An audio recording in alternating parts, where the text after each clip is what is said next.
Okay, we will begin. So last week, what did we cover last week? We covered GERD and we covered cancer, right? Esophageal carcinoma and Barrett's esophagus, right? Um, can somebody remind me if we talked about how to stage the cancer? Did I talk about how to stage the cancer? No, No? no. Okay. I'm not going to talk a lot on it because it's mostly going to be the oncologist who's going to do it as an internal medicine doctor or in a medical internal medicine department. It's very unlikely for you to stage it.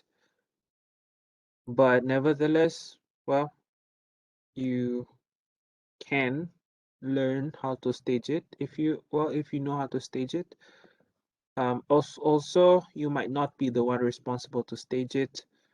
And I mean, of course, at the end of the day, you still need to, know the stage and all that, the full diagnosis and all that, but you are still standing the patient for the test, the endoscopy and all that is mostly the endoscopist, if that's a word, endoscopist, who's going to confirm that for you. You're not going to be the one poking the um, endoscope in um, to stage it. So I'm just going to show this picture over here.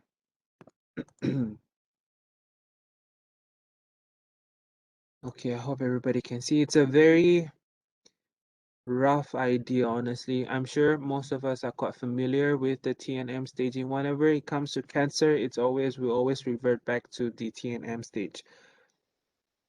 But essentially, the way to first diagnose or understand the severity of the situation is to perform endoscopy, your normal endoscopy as usual.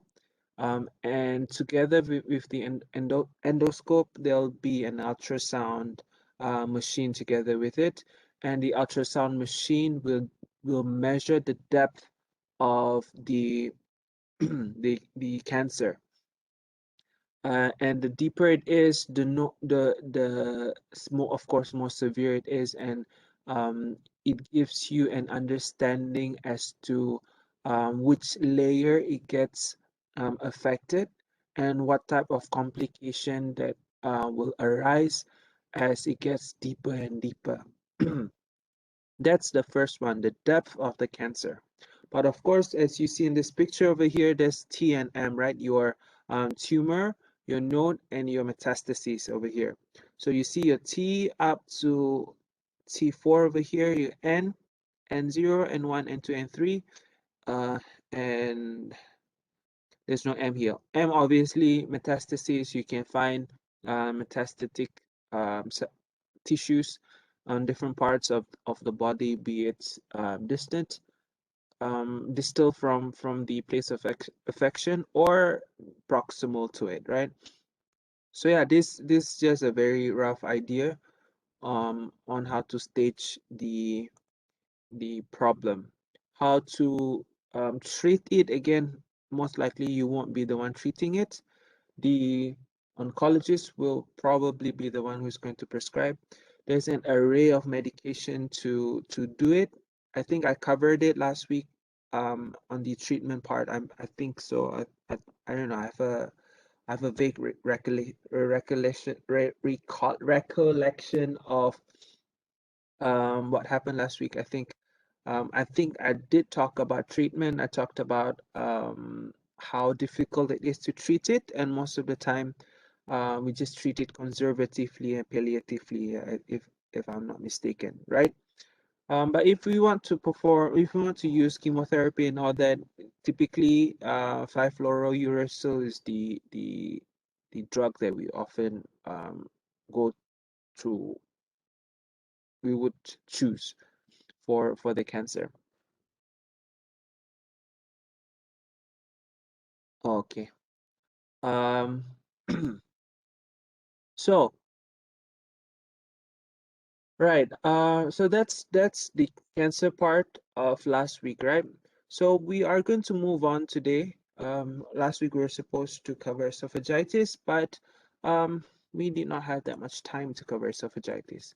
So therefore, today we're going to cover esophagitis, achalasia, and hopefully, if we have time, we'll talk about diffuse esophageal spasm, nutcracker esophagus, and jackhammer esophagus. They sound very interesting, right? Nutcracker esophagus, jackhammer esophagus, and we'll talk about what nut screw esophagus is and how what this different types of problem can arise. They are mostly X-ray pictures, honestly, but yeah, the names are quite interesting, and I can't wait to for us to learn about it.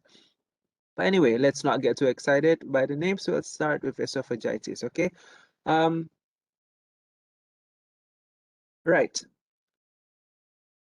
Let's wait. Before we talk about esophagitis, I want us to understand that the problems that we've been talking about, the GERD, well, a lot of problems arise from GERD and all that. When it comes to the problems with the esophagus, like I think we've talked about earlier on when we talk about dysphagia. I, I don't know if everybody remembers that when we talk about dysphagia, when we handle the problem of dysphagia, we have to understand whether the problem is an obstructive problem, mechanical problem, yeah, or it's a motility problem.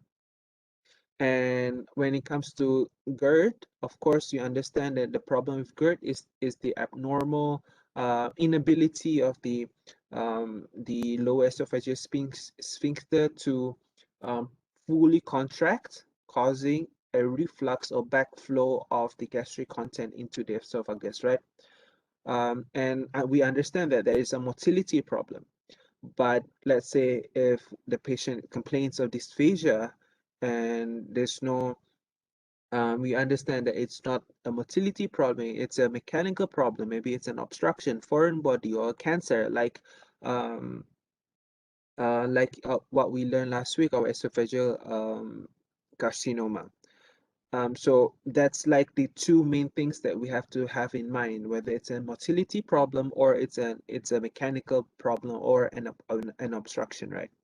But essentially last week, most of what we talked about last week was mostly on GERD, on the reflux problem, and that is mostly on the motility problem. Today, what we're going to talk about today, of course, we're going to talk about esophagitis first. It will sort of kind of will it will touch a little bit on what we covered last week, but we are going to also cover achalasia as well, and we are going to cover diffuse esophageal spasm as well. So understanding this, that the problem is a motility problem, right? We're talking about motility problem now, and not the cancer part, not the mechanical part. So when it comes to motility, with anything that moves, be it a car, be it whatever that moves, there's always a problem of um, things being too slow or things being too fast, right? Instead, if it's not normal, it's either too slow or too fast. So essentially, these groups of drugs, these groups of diseases are divided. This group of motility disorders of the esophagus are divided into essentially these two ideas. One, it being too slow or hypokinetic, and secondly, hyperkinetic, right? It being too fast. And hypokinetic is mostly your GERD problem, achalasia. If you don't know what achalasia is, we'll talk about it a little bit later on, and you'll understand why this is a hypomotility problem or even akinetic problem, it being a total cessation of movement, or it's a hyperkinetic problem, which is your diffuse esophageal spasm, where we understand what spasm is, right?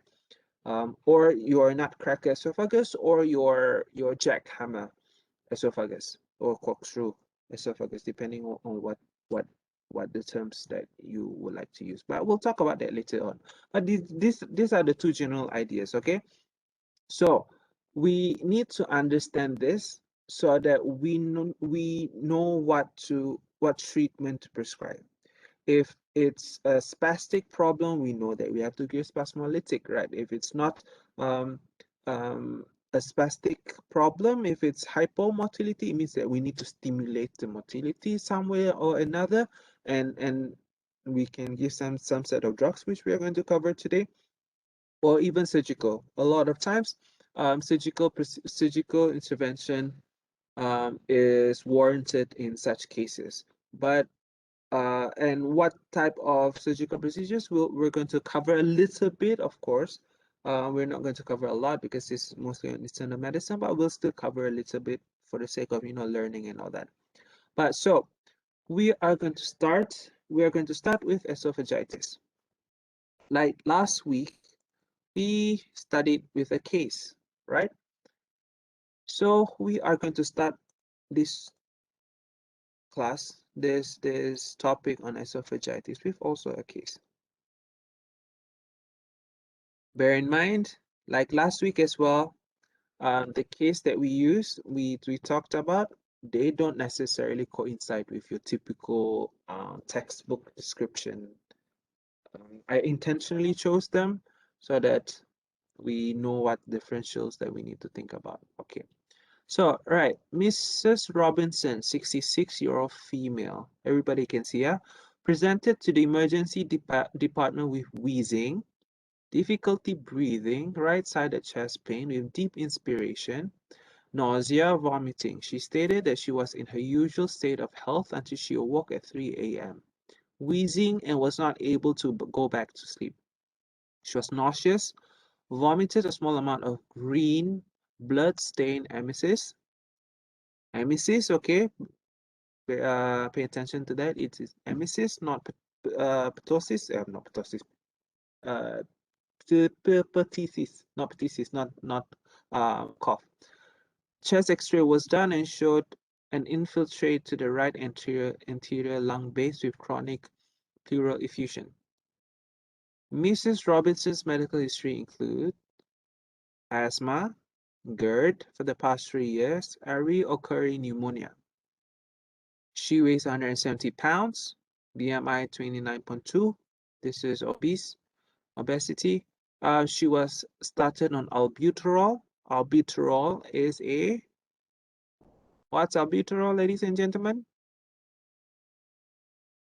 Which bronchodilator is this?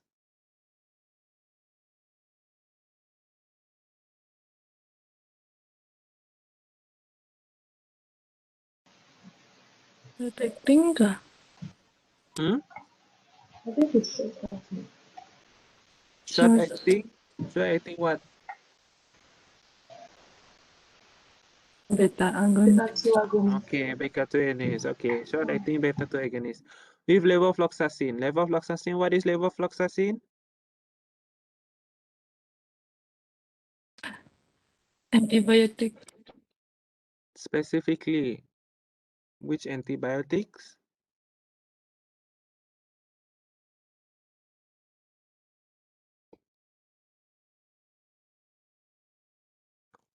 Specifically, which antibiotic? Wanna name it up? Aminoglutacin. Hmm?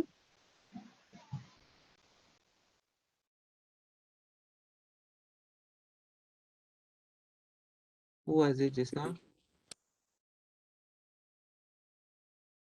Levofloxacin. Which group of antibiotic? Quinolone. Fluoroquinolone. Okay. Should I ask how it works? Which group of antibiotic is it? Is it on cell wall, or is it? Okay, never mind. Today's class is not antibiotic. Okay, anyway, levofloxacin, fluoroquinolone. All right, Mrs. Robinson was admitted to medical unit with a diagnosis of pneumonia due to recurrent aspiration related to GERD. Pneumonia, recurrent aspiration related to GERD. She remained on levofloxacin for infection and was prescribed lansoprazole. Lansoprazole, what is lansoprazole, ladies and gentlemen? PPI. Okay, ranitidine. Ranitidine, what is ranitidine, ladies and gentlemen? H2 blockers. H2 blockers, okay. All right, to prevent reflux. To prevent reflux. Okay, now, we're not going to go through all these questions anyway. Maybe let's see what questions are there. What are some food and medication? If okay, never mind. We're not going to go through this question. But essentially, I want everybody to see this case. Okay, you see a lot of problems. This 66-year-old Mrs. Robinson. Mrs. Robinson not only has pneumonia, but she has GERD, underlying chronic GERD, and also she has asthma, GERD, and pneumonia. See, a lot of problems. Okay, now we understand last week that when we talk about GERD, is that whenever there's a reflux of gastric content into the esophagus, of course it irritates the esophageal mucosa, right? And in some way it gets inflamed, it gets irritated and all that. Um, then it gets inflamed. Of course, from the name itself we understand that esophagitis refers to the inflammation of the esophageal mucosa, right? But what causes it? What are the main things that can cause esophagitis? Okay, before we go into this particular case, I just want to let everybody know what type of groups of esophagitis that are as of now out there. The acronym for groups of esophagitis is RIPER, Riper, Riper. R, reflux esophagitis. I, infectious esophagitis, infectious esophagitis. P, pill esophagitis, PILL esophagitis.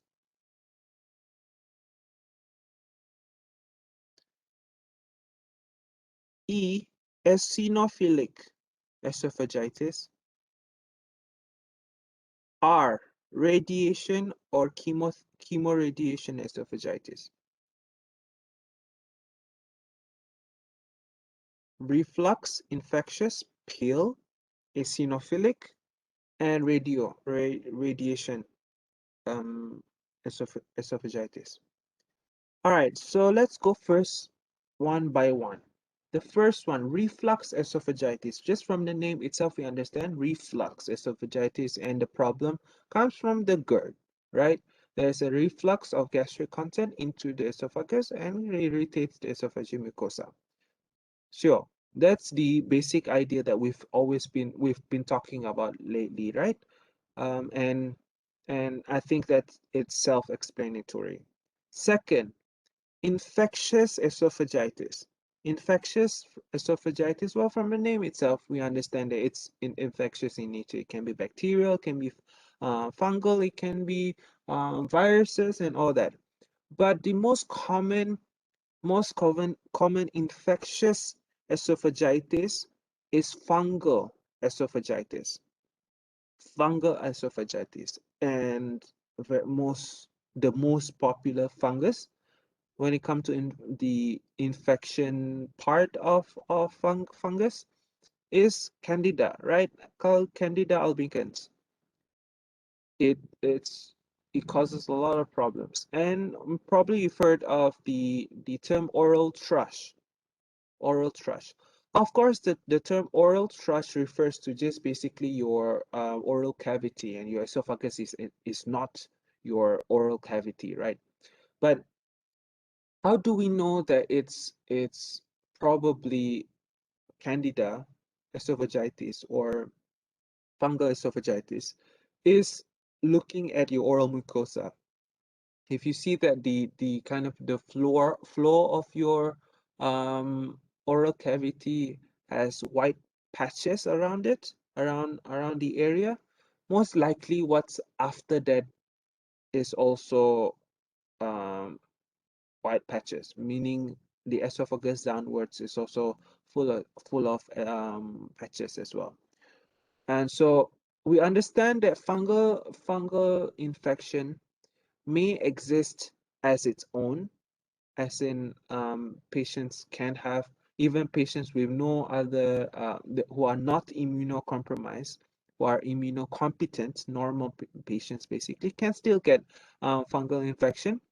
But patients who are who often get fungal infection, regardless whether it's in the mouth and all that, but a lot of times in the mouth or this oral thrush, is even immunocompromised patients. And I don't mean just patients on corticosteroids, because corticosteroids and all those things, not just corticosteroids, your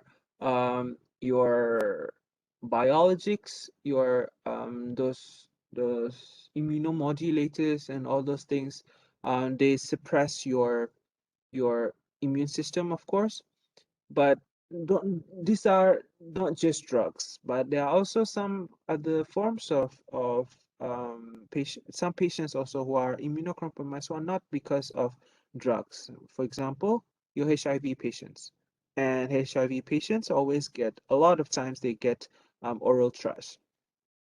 If you look into some textbooks, or uh, maybe you've learned how to diagnose HIV and how to treat HIV. Well, there's no treatment for HIV, but essentially there's the HAART therapy, right? HAART, highly active antiretroviral therapy.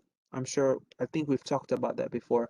But we understand that when it comes to HIV, we not only perform blood tests um, to find the HIV, the virus itself, but also we need to stage the problem. Is we also need your CD4 count.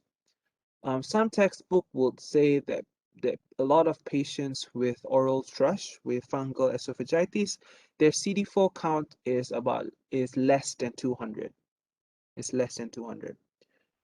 So that is why patients who are HIV positive, who are HIV positive for whatever reason it is, we're not here to judge or anything. Sometimes it's not anybody's fault for them to be infected with HIV.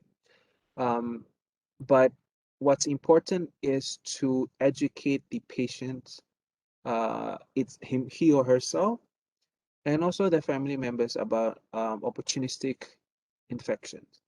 When it comes to HIV, a lot of opportunistic infections can come into the picture, especially this one that we're talking about, fungal infection. So at times we might need to we might need to prescribe medications prophylactically uh, for some situations. Sometimes the signs and symptoms may not be very severe, but because we are scared that it might escalate beyond what we can control, therefore we give some medications prophylactically. So first, Candida, your fungal infection, very common as well. Even patients who are on antibiotics, well, on antibiotics can get fungal infection. It sounds very weird, right? You give antibiotic to fight against bacteria, and in the end, another problem comes in, and it's not even something that you are fighting with. You are currently fighting bacteria, but then suddenly a fungus comes into the picture. But yeah, so Candida. Second is our viruses, be it your HIV virus. HIV, sometimes the virus itself can stick in the esophagus, causing esophagitis, the virus itself, not just the opportunistic infection that comes together with it. Next will be your herpes as well, herpes simplex virus, and your cytomegalovirus. So essentially, when we know what the problem is, if it's herpes, if it's HIV, if it's cytomegalovirus, if it's Candida, when we know the etiology, we know what to prescribe. Of course, like if we know it's herpes, we need to give your antiviral drug for herpes. What is the famous anti-herpetic antiviral drug that's out there? The famous one.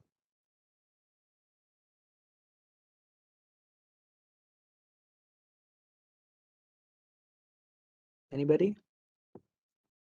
No? Okay, let me give you a clue. Sometimes when you for maybe girls will understand. If you go for like makeup and stuff like that, or maybe some people they want to do permanent lipstick on their lips. It's sort of some form of tattoo, but not really like tattoo, but well, the idea is sort of like tattoo on the lips. And after they're done with that procedure, you have to put the cream, that antiviral cream, on the lips. And everybody has this form of herpes. It's called herpes labialis on the lips. But we give this antiviral drug prophylactically. What's the name? Acyclovir.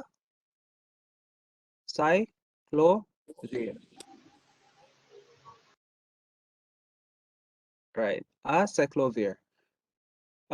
So if we know this, it's herpes, so you give acyclovir. If you give organ cyclovir, the same, they kind of work similarly. If you know it's cytomegalovirus, you give ganciclovir. If it's HIV, you give your heart therapy, your highly active antiretroviral therapy. And if you know it's candida, if the patient is also having HIV and also fungal infection, candida, so you give antifungal drug. So which antifungal drug do we give? The endings for antifungal drug. What are the ending for antifungal drugs? The ending. Azul. Azo. Right. So but are all antifungal drugs and they all end with azoles? No. Right? There are some antifungal drugs that are not azoles. They can be, for example, nystatin, your amphotericin B. They are all antifungal drugs, but they don't end with azoles. They are different. They have different structural properties and all that. That is why they are not called azoles. Again, I don't want us to confuse azoles, which are antifungal, with your proton pump inhibitors, your prazole. They are not azoles, they are prazoles, right? Your omeprazole, lansoprazole, your esomeprazole, they are all proton pump inhibitors. But antifungal, they all end with azoles. Azoles. Ketoconazole, fluconazole, itraconazole, they're all azoles. Nystatin, except nystatin. Also, you don't confuse nystatin with your statins. Rovastatin, your other statin. Nystatin is not statin. Okay. Of course, there are other antifungal drugs that are also they don't end with azoles. You can read up on them. They are used specifically in only specific fungus. But yeah, generally azoles. But if we know it's candida albicans, oral thrush, you give fluconazole. You give fluconazole. Other forms of they discovered the other forms of antifungal drugs to fight against candida is not as effective as fluconazole. So if you see for your board exam you see fluconazole and nystatin, it's best to choose fluconazole instead of nystatin. Okay, so that is infectious esophagitis. Next is pill esophagitis. Pill esophagitis. So from the name itself, you know that it comes from pill. Sometimes when you take a drug, when a person takes a drug, they after taking the drug, maybe the person just lies down. So the drug does not actually go into the GIT; it's just stuck in the esophagus. A lot of times that happens. Some people, they have difficulty swallowing pills and all that, and this happens. If the pill is too small, and the person cannot feel it, it means it gets stuck there. And most of the time, when it gets stuck there, and when you perform, or you want to diagnose that it's esophagitis, when you perform endoscopy, sometimes you can even see the peel. It's still stuck in the esophagus. So pill esophagitis. A lot of drugs can cause pill esophagitis. Some drugs don't. Some drugs yes. But most of the time there are NSAIDs. NSAIDs, your doxycycline. Your doxycycline is usually prescribed for patients with acne. So if the patient comes in and tells you that that person is on an anti-acne treatment with antibiotics, doxycycline the one of the first line for acne. So you might think that okay, this might be esophagitis. Next would be iron sulfate. Patients with iron deficiency anemia takes this a lot. Vitamin C, some salts can cause that as well, and some anti-malarial drugs too. So anti-malarial drug can cause pill esophagitis. Next is eosinophilic esophagitis. Eosinophilic esophagitis. Patients usually they have history of allergy, they have history of asthma, specifically your atopic asthma, your allergic asthma. And what happens is not it's the problem is not just the allergy, but also the infiltration of eosinophils into the esophagus mucosa, causing it to be inflamed. And when you perform as when you check the mucus analysis and all sputum analysis, you can see a lot of eosinophils, and and not sputum. Sputum is from respiratory tract. I'm sorry. From vomit, the vomit that comes out if the patient is vomiting, or if you perform endoscopy and you take biopsy and you find a lot of eosinophils on the mucosal lining. So yeah, allergy, asthma, it's that's in the background, and it causes infiltration of eosinophils into the esophageal mucosa. Last but not least is radiation and chemotherapy um, esophagitis. This happens a lot in patients who are under such therapy, because this therapy can get quite aggressive, not just locally but also systematically, especially if let's say the patient has esophageal carcinoma, right? And when you perform your radiotherapy or chemoradiotherapy, you are beaming the radiation directly into the place of infection. Then of course it irritates the mucosa, and it gets inflamed. Right. So the patients with esophagitis, patients with esophagitis often complains of pain during swallowing. And a lot of times they don't complain of difficulty in swallowing. So dysphagia is not really a big problem here, because the problem is not um, essentially the problem is not in the act of swallowing, but because whatever when the patient swallows, it irritates the esophageal mucosa, whatever it is. Let's say, let's say for example, in a reflux of esophagitis, the mucosa layer is already fragile, and when a patient swallows something or drinks something, it rubs against the mucosa layer, and it irritates the nerve endings over there. So a lot of times the patient complains of all denorphagia, instead of dysphagia. Odynophagia means painful swallowing, right? It's not difficulty in swallowing.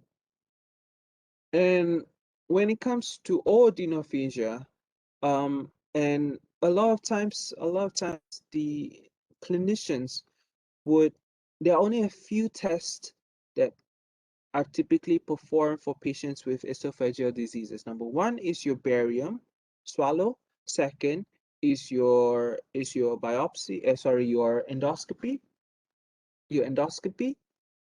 Third is your manometry, esophageal manometry. We'll talk about that a little bit later on. So these are the very, very, very basic things that a clinician usually prescribe to a patient to investigate.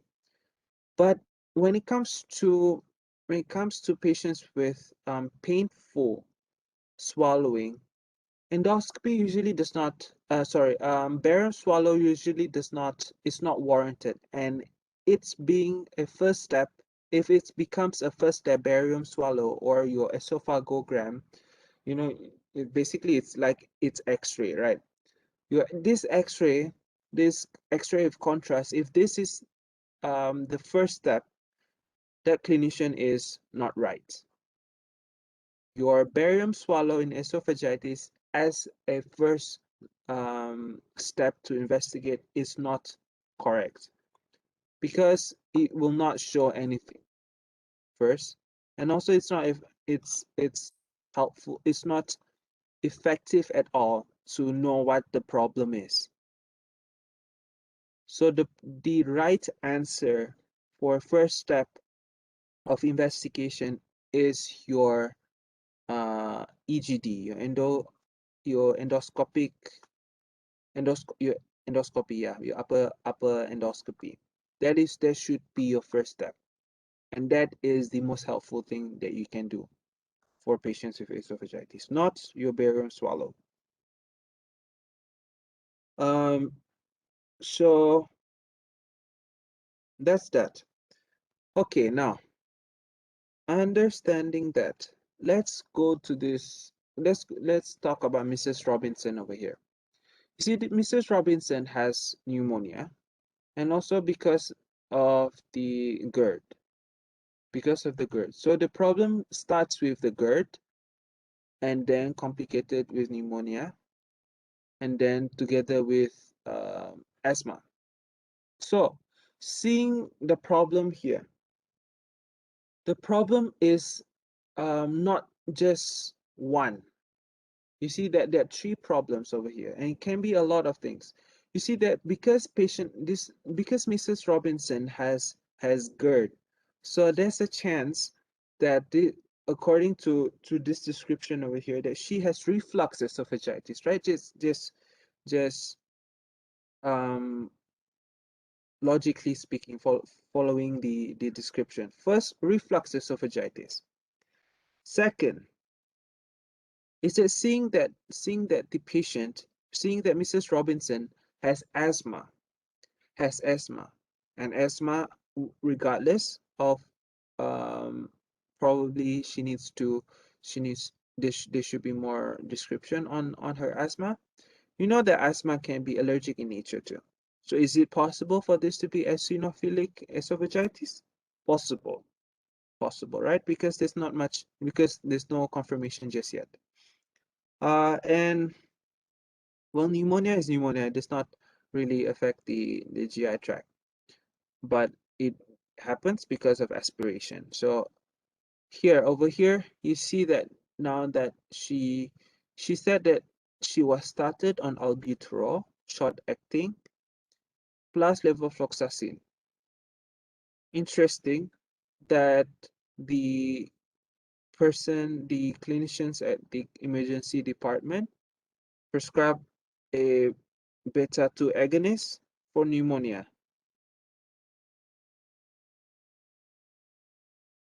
Maybe because of the wheezing and all that. Maybe because of the wheezing, but there's not much indication for the use of short-acting bronchodilators. Anyway, all right. You see that the patient is also on lansoprazole and ranitidine. lansoprazole and ranitidine. You understand that this is to control the acid and also to protect the mucosa, gastric mucosa. We're not going to talk much about this because we're not in the stomach just yet. But it says here to prevent reflux. So from all of this, we need to understand that there's a need for us to first confirm what type of esophagitis this is, right?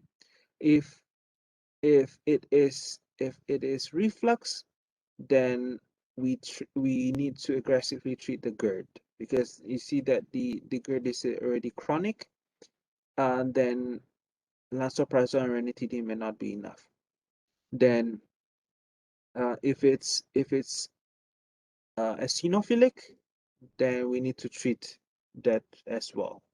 Might need to treat the asthma and all that. So first, like what we talked about earlier on, to diagnose, to fully confirm this, is your bronchoscopy, not bronchoscopy, endoscopy. Is your esophago gastroduodenoscopy, but we won't reach the duodenum, but your esophagoscope. Right. And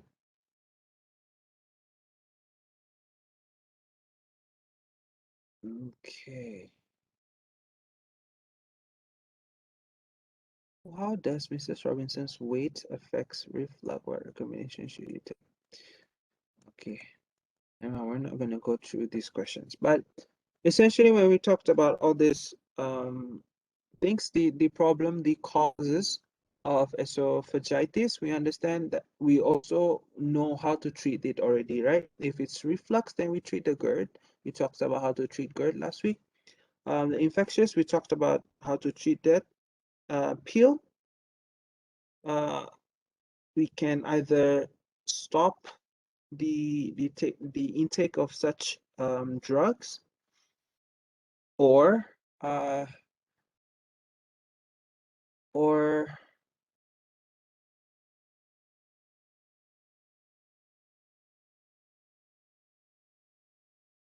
1 second.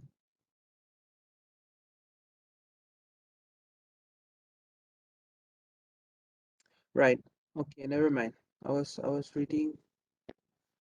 What's with this patient over here? Okay, never mind.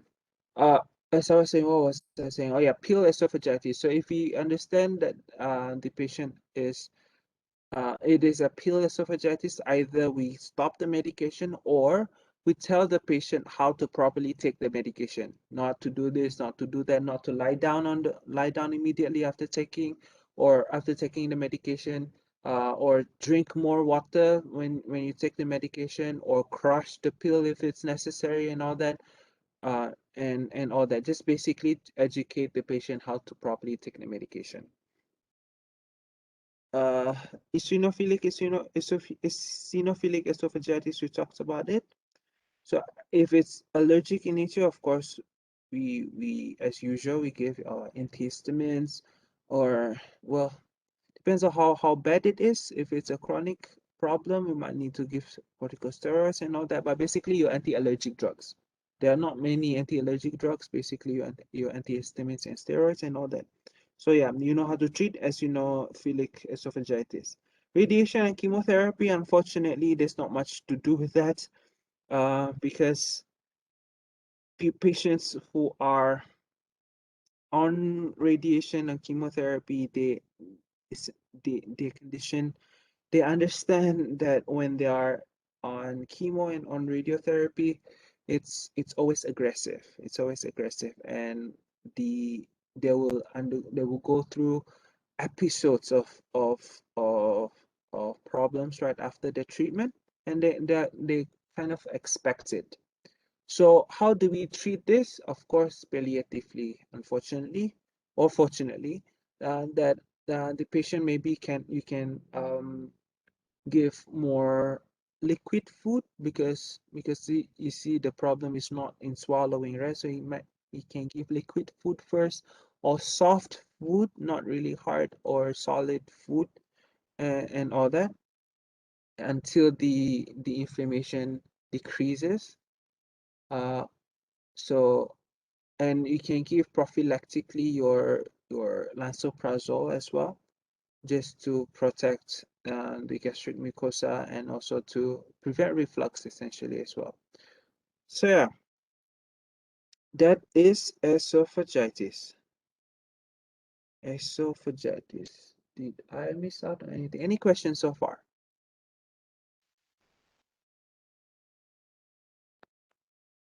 Any questions so far?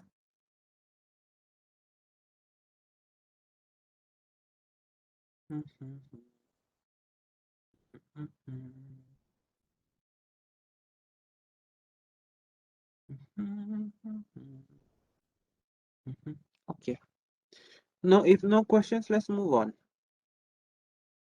to achalasia. Achalasia.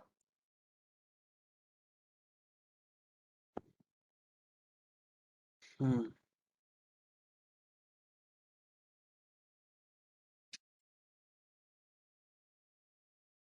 I it's okay. Should we no, okay, never mind. We'll talk about that a little bit later. Okay, so achalasia. What is achalasia? Achalasia is you know, when we talk about GERD, the problem is with abnormal relaxation of the lower esophageal sphincter, causing the gastric content to go into the esophagus, right? That's the problem of relaxation. But the problem with achalasia is the inability for it to relax. It remains contracted. So that causes a problem, and it is because there is a degeneration of the plexuses around the lower esophageal sphincter. We understand that we all understood last week that the lower esophageal sphincter, it's not anatomical, a true anatomical sorry, a true anatomical sphincter. It is because it's a combination of things, combination of how the esophagus and stomach angulates, also together with the diaphragm and together with the length of the esophagus, the way it's being arranged or designed, so as to speak. It forms sort of like a sphincter.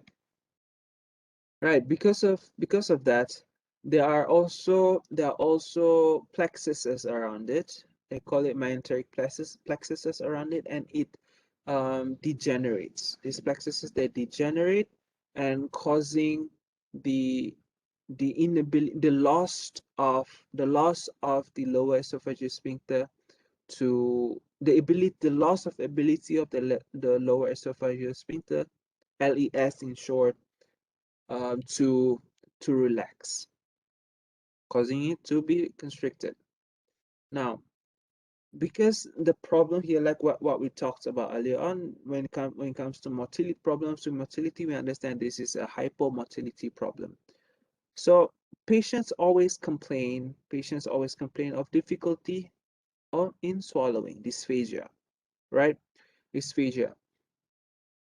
Uh, so let's again talk about dysphagia, right?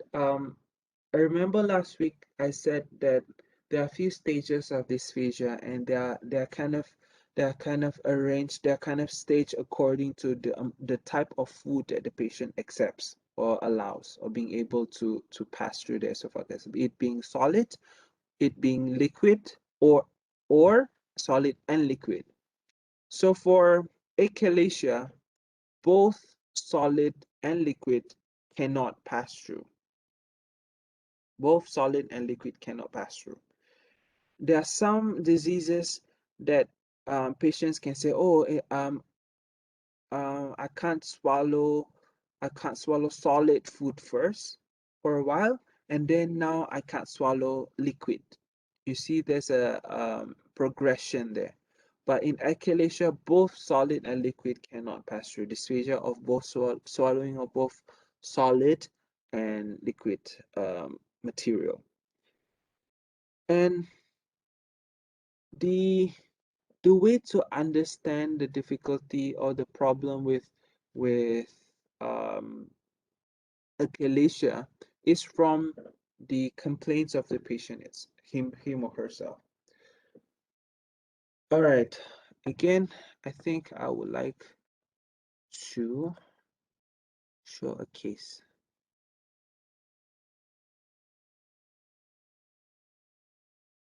Let's see.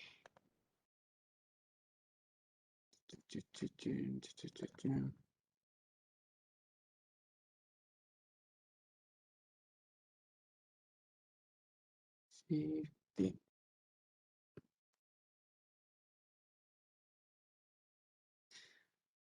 Okay. Let's open this.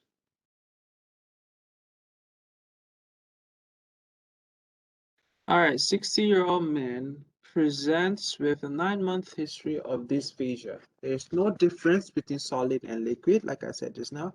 He also gives a history of regurgitating undigested food shortly after a meal. Occasionally, he experiences this discomfort while after eating, which is relief after regurgitation.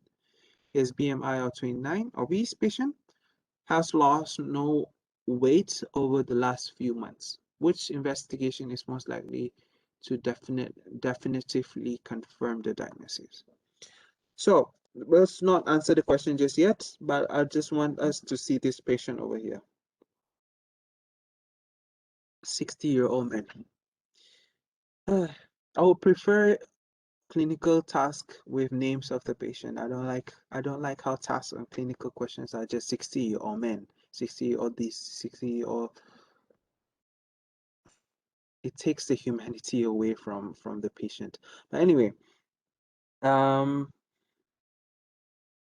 okay, so you see here, just looking at this case over here, I would like to point out some highlights here, okay?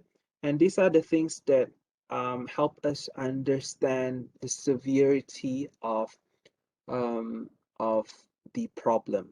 Obviously, we're talking about achalasia over here, and obviously the patient has achalasia without question, right? Okay, but if we take the topic away, can we understand how do we know that this is achalasia? When we talk about achalasia, understanding the severity of achalasia, there's a scoring system that I'm not going to show. If you're interested, let me know. I'll show you the table. I'll send you the table, or somebody can remind me in the group. I'll send the table to everybody. But there's a table that estimate can kind of give us a picture of how to understand the severity of the problem. I don't really like the table because I think that the severity and the frequency of the table is not very um, applicable for everybody, and if there are some, it does not cover a lot of cases. So I don't really like. I don't think I would like to show that table. And I don't see that table in other references as well, only in one. So I wasn't I don't think I want to show that table. But in that table, there are 4 criterias that I think at least we need to understand or know when it comes to diagnosing or understanding achalasia. First is weight loss. First is weight loss. You understand that if when I send a table later on, if somebody can remind me, you see there are different amounts of weight loss and all that. So first is weight loss. That is why over here in this description over here, why has no weight loss over the last few months, why is it important here, right? That is why that is there. Ergo, um, ergo the significance for it. 1 over here, 1 point, weight loss. Second point is dysphagia. Obviously, see this dysphagia over here. dysphagia, whether it's solid or liquid. When we talk about dysphagia, and when we talk about dysphagia, remember whether it's a mechanical problem or it's a motility problem too. But how do we differentiate uh, dysphagia in achalasia and other problems that can cause dysphagia? The problem is the solid and liquid. When the patient says or tells you that it's difficult for me to swallow, the next question that we should ask, is to ask whether it's difficult to swallow solid or liquid or both. That's number one. Second, is there any progression? Is it solid and liquid immediately from the start, or solid first and liquid? Solid first or liquid? But in achalasia, the the dysphagia towards solid and liquid together is from the start, not in any progression. So that's one. Third is retrosternal pain. Retrosternal pain. It's not stated here, but it's one of the criteria. Fourth is regurgitation. A lot of regurgitation here. Regurgitation. The frequency of regurgitation. So these are the criteria that can help us to estimate the severity of the problem. Okay. With that said, how do I? Okay. Let's go to the. Oh, what's going on here?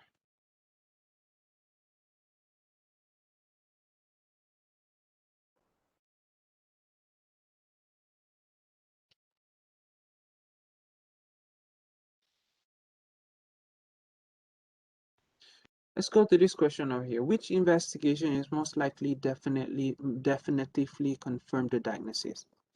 Okay, so when we talk about dysphagia, like what I said earlier on, dysphagia warrants your your barium swallow, your esophagogram. That's the first step that you should do. If it's odynophagia, it's not, you don't do barium swallow like I said earlier on in esophagitis, right? So your first diagnosis should start with barium swallow because of dysphagia. That is an indication. But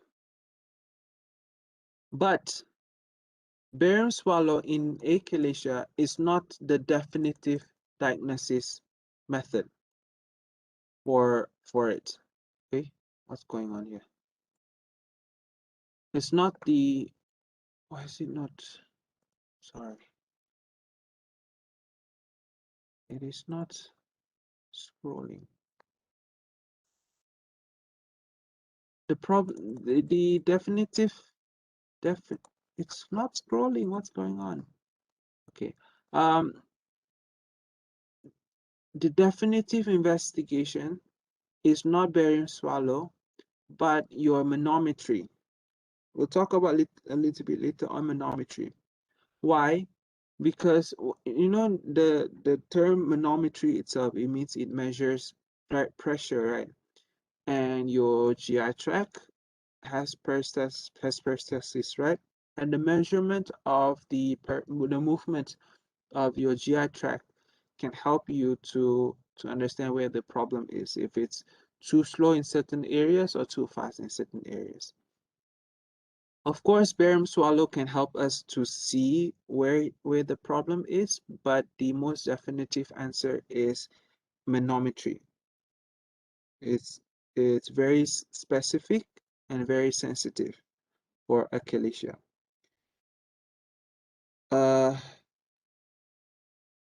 Only then you do your endoscopy. Endoscopy in achalasia is not very effective to confirm at all, because what can you see, right? There's not much that you can see anyway. So endoscopy is the last step. It is just done just to rule out mechanical problems, obstruction of because of cancer and stuff like that. That's just the use of your endoscopy, your OGD over here, esophageal gastroduodenoscope. So the answer here to this question should be esophageal manometry and not barium swallow, because the question says most likely to be definitively confirmed. See over here, esophageal manometry. Patient has achalasia, failure of relaxation of the lower esophageal sphincter. Primary clinical feature is dysphagia to both solid food. Esophageal manometry is correct as this will confirm the diagnosis with the combination of absent body peristalsis and absent and impaired post-deglutitive relaxation of the LES. You see over here, barium swallow, although this is useful, it cannot confirm the diagnosis. It cannot confirm that diagnosis. Can show constriction lesion and the classic bird beak. I'll show you later what that is. An appearance of the cardia, but this is due to the failure of sphincter to relax. The absence of peristalsis is evident. Okay. So this is the first problem. Let me show you another task, another patient. Question number.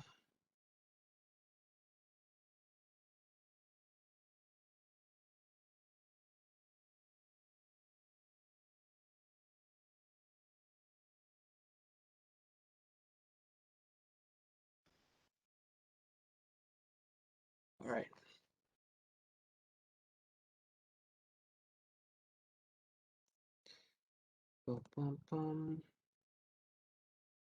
45-year-old man presents with 6-month history of progressive intermittent dysphagia, okay, to both solid and liquid. You see, intermittent dysphagia to both solid and liquid, and a persistent productive cough. Persistent productive cough. He is a long-term smoker, but otherwise is fit and well. He reports no significant weight loss. Clinical examination is unremarkable, and an upper gastrointestinal endoscopy report from another hospital is normal. Again, do you see why endoscopy is normal here? You see how insignificant it is? He undergoes esophageal manometry, and the results of which are outlined below. You see here. So this is the result of manometry and the things that you see when you perform manometry. Your LES resting pressure, 60.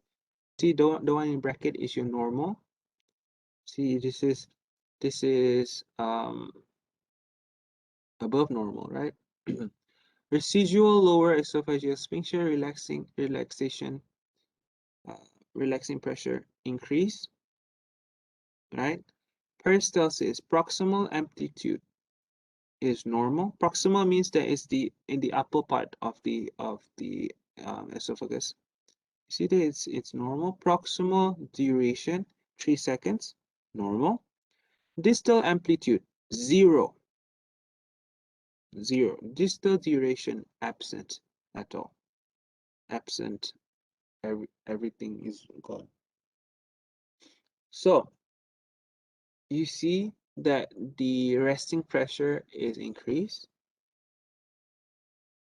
and the residual resting pressure is also increased.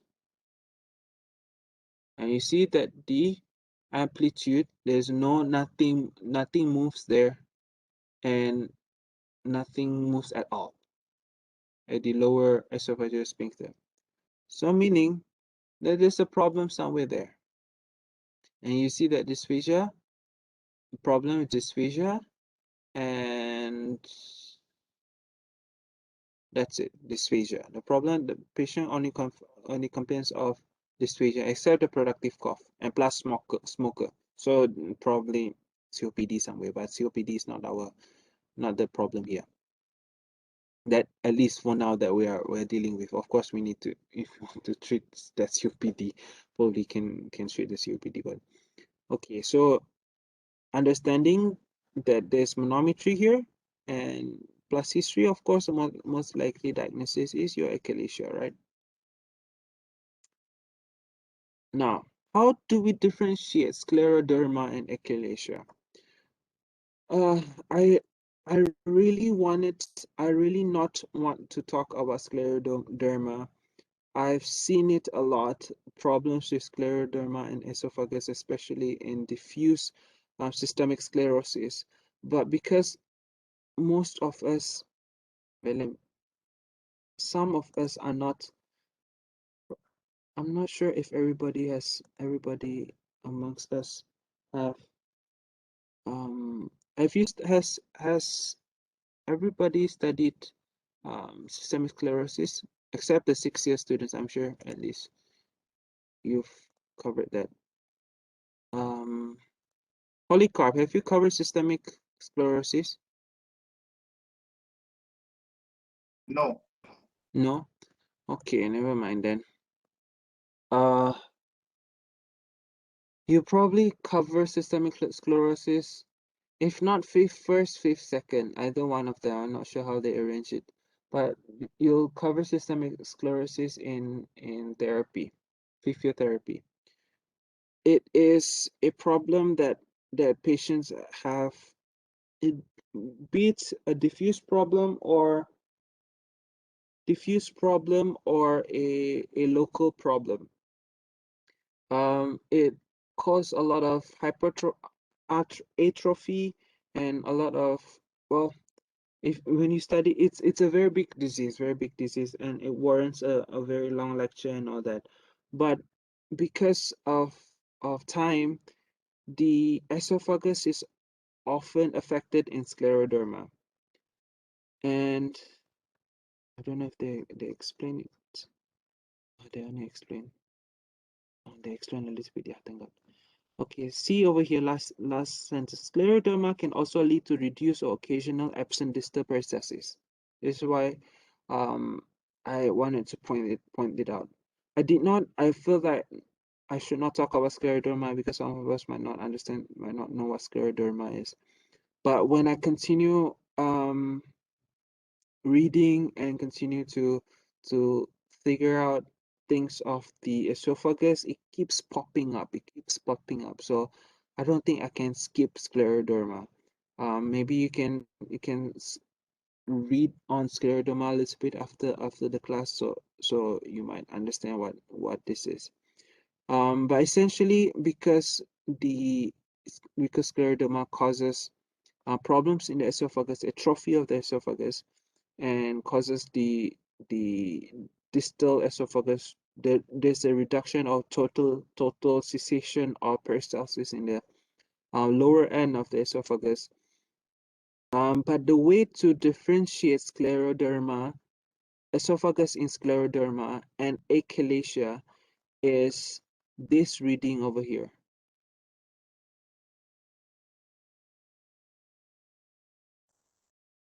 This one over here. These two things. Your residual relaxing pressure in achalasia will increase, whereas in scleroderma, it will decrease. It will decrease.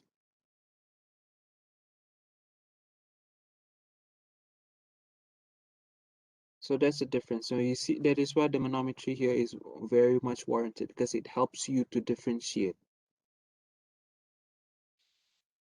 Nutcracker esophagus, we'll talk about that. Nutcracker esophagus and diffuse esophageal spasm, they're almost the same, not necessarily the same, they're almost the same, but we'll talk about that if we have time. I don't think we have time, but anyway. Carcinoma of the esophagus, of course, this is obviously not correct. But a lot of times you might be confused with scleroderma and achalasia. Okay, so seeing this over here, this manometry reading, there are a few types of achalasia that are out there. The first type of achalasia is the classical type of achalasia, type 1 of achalasia. I've not seen this classification in anywhere else. I've not seen this in MRCP or USMLE, but um, Professor Ivanov from surgery department was the one who showed this table. So maybe I thought maybe probably we can talk about a little bit on it. So first type of achalasia is impaired lower esophageal sphincter relaxation without significant pressurization. Without significant pressurization. Meaning to say there is a little bit of pressure in the lower esophageal sphincter that the it's not there's just some pressure, but the relaxation is impaired. Just very little pressure on it. Pressure as in the contraction. There's still some opening, not there. It's not completely closed, but it's like just partially closed. That's what it means by without significant pressurization, and that is less than 30 millimeter mercury. The pressure is less than 30. Second type is compressive. It's achalasia with significant esophageal compression or pressurization, and that is more than 30 millimeter mercury. The third type is spastic. Achalasia with spastic contraction um, of pressurization. It's random. That's the third type. Quite a bit rare, but yeah, it exists apparently. The very most common one is the type 1 and type 2 types. Okay, let's do the next task or clinical question.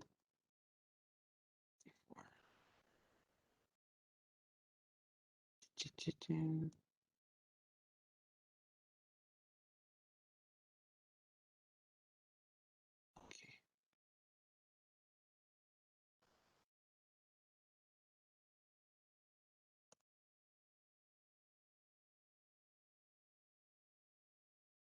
All right, 58-year-old man referred for investigation of dysphagia.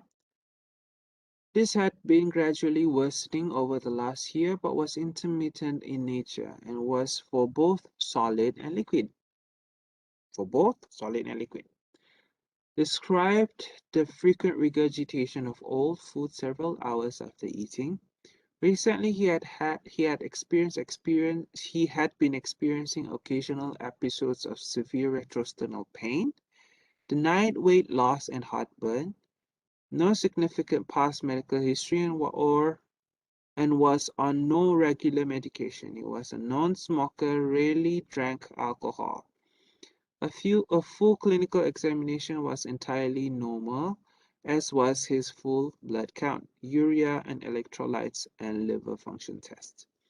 Chest radiography was normal. Barium swallow was reported as showing a dilatation in the upper portion of the esophagus with tapering at the lower end. He underwent upper gastrointestinal endoscopy, which showed some old food in the esophagus, but no other abnormalities. Which of the following investigations should be performed? Obviously, manometry, right? Like what we've already understood, manometry. CT, obviously, we're not going to find much with it. Endoscopy, ultrasound, this is just for cancer. Remember I said earlier on, endoscopy plus ultrasound, it measures the depth of the cancer into the esophageal mucosa. Double contrast barium meal. Why do we have to do double contrast barium meal when the barium swallow is already performed? No need. 24 hours intraluminal esophageal pH monitoring. This we only do it in what? In GERD, right? Remember last year we talked about GERD? This is the kind of the gold standard for GERD, right? The 24 hours pH monitoring. So, of course, the obvious answer here, like what I said, is manometry. But again, I want us to notice that the symptoms here, the way it's being described, fully describes the criteria that I mentioned earlier on. Dysphagia, both solid and liquid, number one. That's number one. Second is regurgitation. Third is retrosternal pain. Fourth is weight loss. These are the four criteria to estimate the severity. So, well, one thing that previously we've not covered is the barium swallow. It says here the barium swallow shows dilatation of the upper portion of the esophagus with tapering of the lower end. It means that the lower end is kind of very constricted and the upper portion is dilated bigger. So this is what they call the bird's beak esophagus, which I am going to show everybody. One second.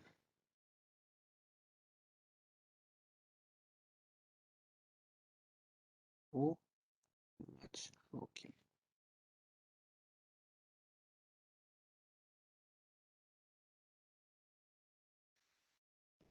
Well, barium swallow from a 56-year-old man who presented with intermittent dysphagia.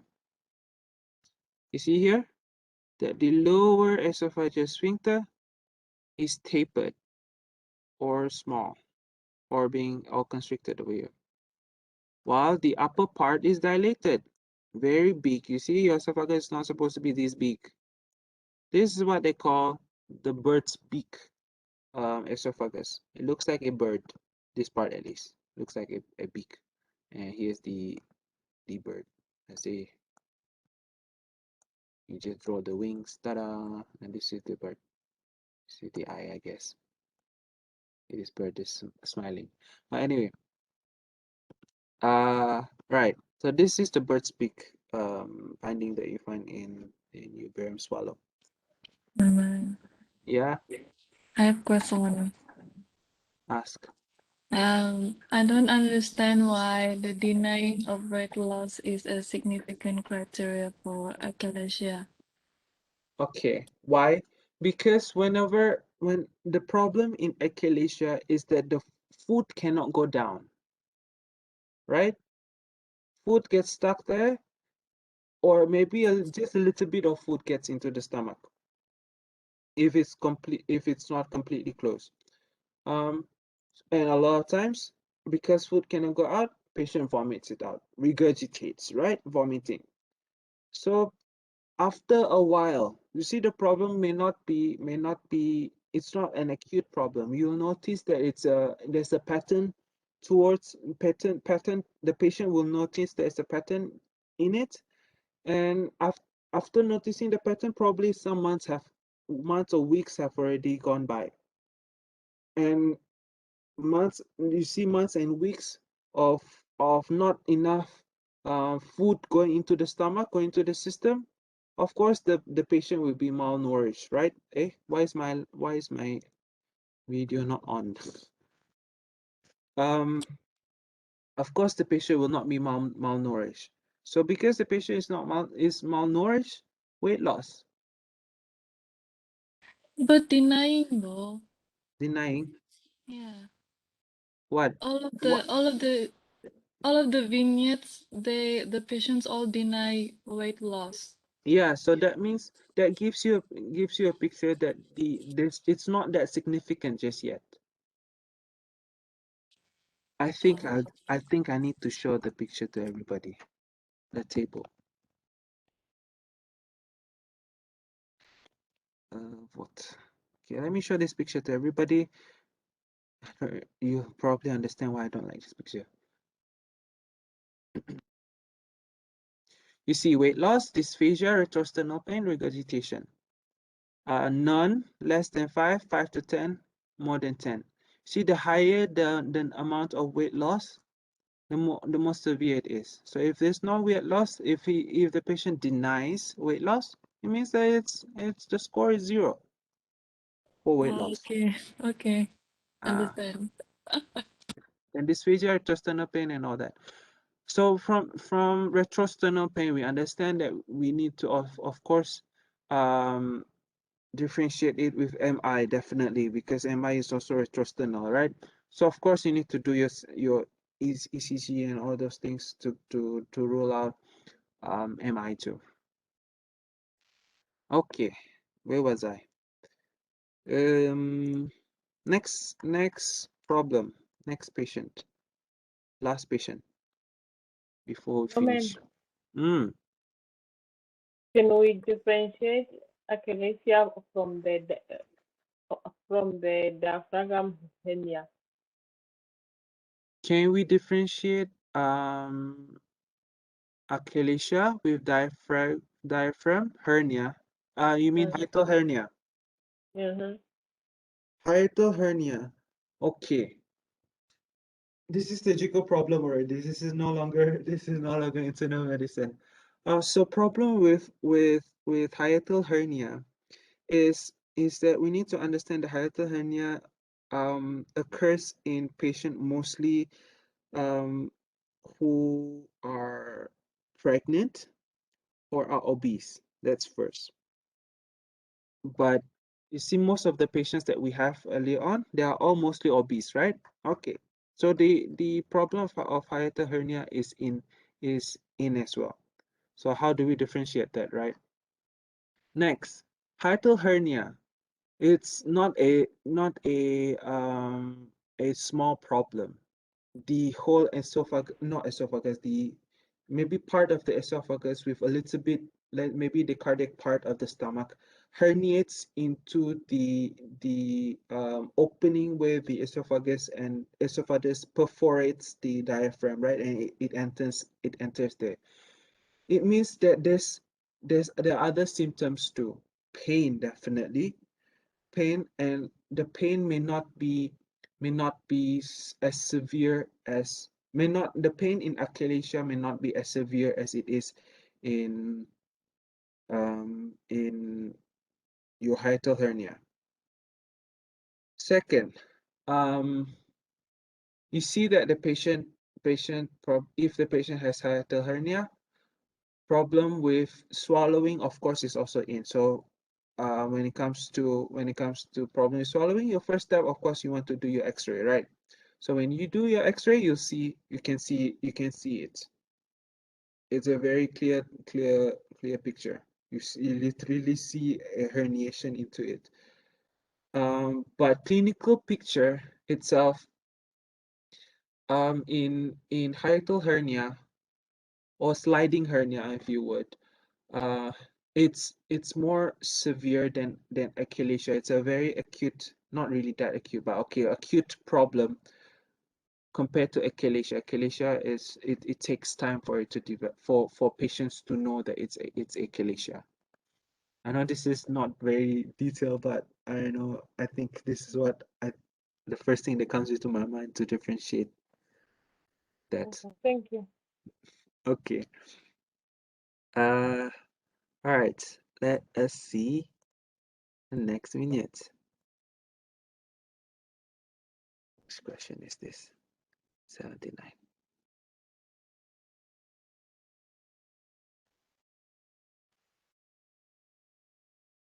79. 79.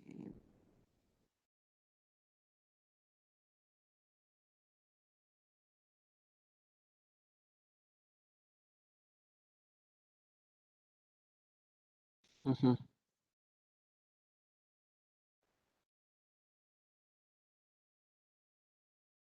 46-year-old man admitted from the clinic with dysphagia and weight loss. You see, Previous patients, they don't have weight loss. Now this 46-year-old man has weight loss. Over the last few months, he has found that it has been progressively harder to swallow solids. He was able to swallow them, but he had to regurgitate them about 30 minutes later. Over the last few weeks, he had been having increasing difficulty with fluids. He has previously been in good health and never smoked. He drinks half a bottle of wine at weekends, and the only other history of note has been long-term dyspepsia for which he uses antacids. On examination, there is nothing to find except some mild tenderness on palpation in the epigastric area. Barium swallow, esophagus appears dilated and the distal esophagus is narrowed. Esophageal manometry, incomplete relaxation of lower esophageal sphincter in response to swallowing with high resting pressure. Absent esophageal peristalsis. Okay. This is a special case, right? Because what we learned earlier on, is that in achalasia, your dysphagia is both to solid and liquid. But here it says the answer is achalasia regardless because of the manometry and the barium swallow that reflects achalasia. But you see the signs and symptoms don't reflect achalasia. That is why the other that you need to use other tests as well. But the problem with dysphagia, of course, you give barium swallow first. Okay, so achalasia, primary esophageal motility.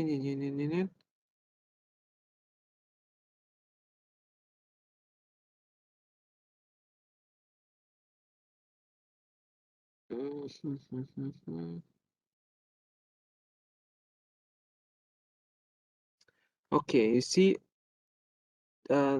it's possible that it is cancer, right? Because of the nature of the dysphagia. But it says here, barium swallow would show obstruction by the tumor rather than the characteristic bird's beak appearance of achalasia. That is why that part over there, the manometry in barium swallow, is the one that gives us the answer. But the signs and symptoms don't reflect that. So this is what we have to bear in mind as well, that we need to, the importance of having differentials, right? All right, so how do we treat this patient? Last but not least, I'll talk about this in just a few minutes before we end. I know it's already like 9:32. Okay, so how do we treat this patient? First, the first line treatment is endoscopic dilation of the lower esophageal sphincter. What you do is that you put in a tube together with a balloon, you dilate the balloon in at the lower esophageal sphincter so that you stretch the muscles over there and you kind of, and this not just stretch the muscles there, but at the same time rupture the muscle fiber so that it relaxes more. It stretches more, basically the same thing. But the thing about this, of course, it's effective and a lot of times it's helpful for patients. But understanding that the mechanism of pneumatic dilatation of the lower esophageal sphincter is to stretch and to rupture the muscles, right? So that means the muscle layer of the esophagus will be thinner, right? So there's risk for perforation. There's risk for perforation. There's risk for bleeding as well. Bleeding because essentially you're disrupting um, you're disrupting the integrity of the mucosa. Of course, there are blood vessels there, and it ruptures. And of course, the most biggest problem here is GERD. Because now that the problem is inability to relax, right? It means that it cannot open. It cannot properly open or properly close now because the muscle fibers are now no longer are now stretched. It means the problem with reflux will happen too. For about 40% of patients after pneumatic dilatation of the esophagus for achalasia, they have GERD, but only about 4% of that 40% is symptomatic. So yeah, but that's the risk that we have to take. Next is Botox. Botox. You think that Botox is for skin? No. Botox can also be done here. Botulinum toxin, what it does is that it relaxes the muscles, right? Like for cosmetic reasons too, you relax the skin so that you can straighten up these creases, the wrinkles and all that, right? So the idea is the same. So you inject the botulinum toxin in it laparoscopically, and the muscles will relax. But we all need to understand as well, Botox is not permanent, cosmetically or any way. Cosmetically too, it's not permanent. It only the maximum duration for Botox is 6 months. That is why people even for cosmetic reasons, when they do Botox every 6 months, they have to go and inject again. So the same way, the same thing over here, but for Botox, botulinum injection, you need to repeat again after 6 months. Next is myotomy and esophagomyotomy. From the name itself, it means that you're making an opening, an incision to the muscle layer of the esophagus. And the name of this surgery is called Heller's myotomy. Heller's myotomy. So what you do is essentially it's done laparoscopically. You make an incision slightly above the umbilicus, then you insert a trocar inside, and you put gas into your abdomen so that the abdomen can be visualized better. Then of course laparoscopically you puncture 4 holes into the abdomen, and you find where the esophagus and the stomach where it is. You isolate it, and then the esophagus, you make a small incision, but not deep incision. It's only the muscle layer. It means that you don't go deep into the esophagus, just superficially. Then after performing that myotomy, Heller's myotomy, you need to perform fundoplication. Fundoplication simply means that you take the fundus of the stomach and you wrap around the area, the esophagus, like what we learn in GERD, right? Fundoplication. So there are different types of fundoplication. Your Nissen's fundoplication, your Dohr's fundoplication, your toupee fundoplication. Nissen's fundoplication is you take the fundus of the stomach and you wrap it around the esophagus completely. It means it's a total wrap of the esophagus. Dohr is Dohr and toupee is partial. Dohr is about 100, only about 180 of anteriorly, actually 180 and cover anteriorly of the esophagus, whereas in toupee it's posteriorly about 270 degrees posteriorly you cover with the fundus of the stomach. What you do is that the fundus of the stomach, as you've already done the incision earlier on just now, right? The myotomy. So the fundus of the stomach, one side of the fundus, you suture to the one end of one side of the incision that you've done, and the other side of the stomach, you suture it to the other side of the incision that you've done, because when you make an incision, it divides into two, right? So yeah, that's essentially the myotomy. Helen's myotomy, done together with fundoplication, whether it's Nissan's, whether it's Door or Tupe. Right? Okay. Last but not least, if the patient cannot tolerate surgery, as in the dilation and your myotomy and your fundoplication, you can use Botox. If not Botox, you have to give drugs. Calcium channel blockers or nitrates can help as well.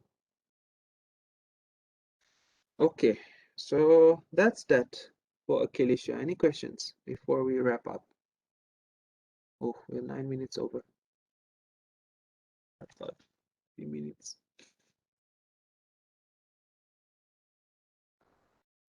Questions? No. All right. If no question, thank you so much for your time today. Sorry for